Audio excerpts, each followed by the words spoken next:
The Jake Paul vs. Nate Diaz fight is supposed to take place on August 5th, but over the past few weeks there's been a number of situations that have occurred which may put it in jeopardy. But who is to blame? Is it on Jake Paul's side or Nate Diaz? We'll be checking out all the key details in today's video, so make sure to stick around till the end for the full scoop. A new training regimen seems to have been established by Jake Paul in preparation for his forthcoming summer fight against UFC superstar Nate Diaz. The 26-year-old experienced defeat earlier this year when he dropped his much-anticipated match against Tommy Fury in Saudi Arabia. Paul will, however, make a comeback on August 5th to take on UFC veteran Nate Diaz. And the problem child has disclosed how he plans to fight Nate Diaz until the end of the ring, before their 10-round fight in Texas.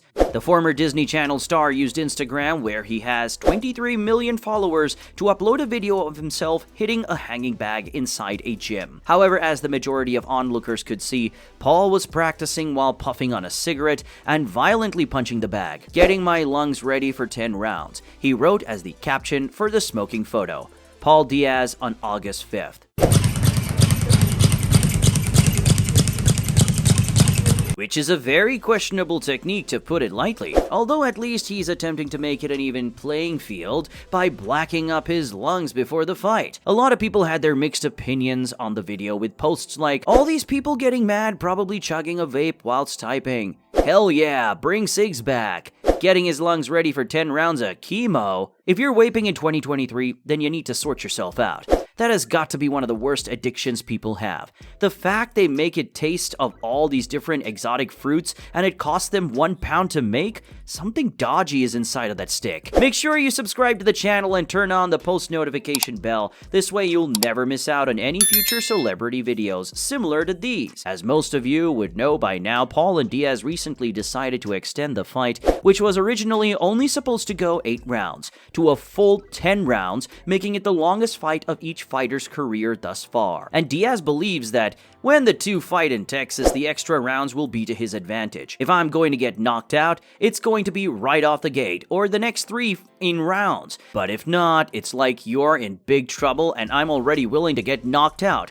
Are you willing to get tired and get your ass whipped and knocked out?" Jake Paul has also declared that he will agree to do whatever Nate requests in terms of rounds and other details in order to set up the fight. As evidenced by his previous tweet, Jake Paul also thinks the fight will be over quickly. "Whatever he wants," stated Paul. "I'm ready. It's not going to go that long. I think he's going to be sharp for a couple of rounds, but there's nothing he can do to stop me. I'm faster, I'm stronger, I'm the better boxer. He's gonna be coming forward. He doesn't have head movement. He's trying to pressure me. He's gonna get diced up. I see it ending in 4 rounds or less." Over the past few weeks, Nate Diaz has allegedly demanded that his battle with Jake Paul be postponed so that the former UFC lightweight championship challenger can continue using marijuana. The Stockton fighter tweeted, "We gonna have to move states," along with a GIF of Homer Simpson dissipating into a cloud of marijuana smoke. But Paul's team has made it clear that the bout won't be moved to accommodate Diaz's smoking habits. As the fight is getting closer, many UFC fighters have been giving their predictions on how they see the bout going down, and some of them are very surprising to say the least. Michael Bisping justifies Jake Paul's very smart pick of Nate Diaz as an opponent. Takes the bigger, more explosive guy, and that's why he picked this fight. "You know what I mean?" Bisping said on his Believe You Me podcast. "And I hope I eat my words. Of course I do. It's a very, very smart matchup. It's a very smart pick." Although he did credit Nate Diaz for his stand-up game throughout his time in the UFC. He's got good power. He wobbled Leon Edwards in that 5th round. He wobbled Conor McGregor in the 2nd round. That's how he got that win. Now, before we go any further into the video, I'm interested to hear your guys' thoughts on how you see the fight going down and in what fashion.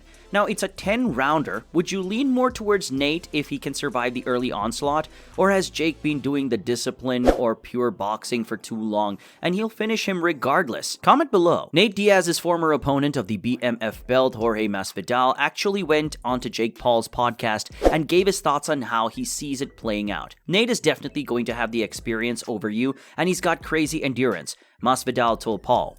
"I think the opening round is going to tell me a lot. He has got great cardio, and I think especially in boxing, he is going to make an easy transition.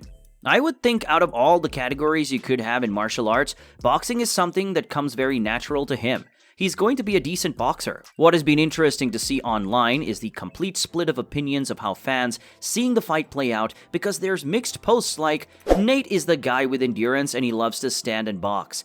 Man, you're gonna get ragdolled, I love it. Nate gonna put this boy through SEAL school, lol. Bro fought one boxer and went back to retired fighters. Considering people are so split, let's check out the pair's most recent training footage to see who's actually looking better prepared thus far. Let's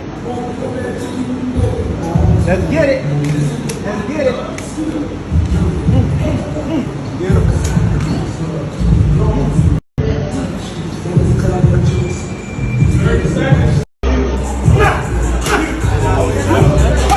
That's good.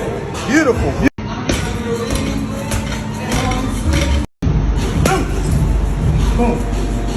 It's clear Jake is the way more powerful and explosive fighter. The first few rounds are going to be vital for Jake, and he'll need them, because the longer it goes on, you would have to go with Nate. Not even just because of his power, it's more his constant pressure that would weigh Jake down and slow him over time.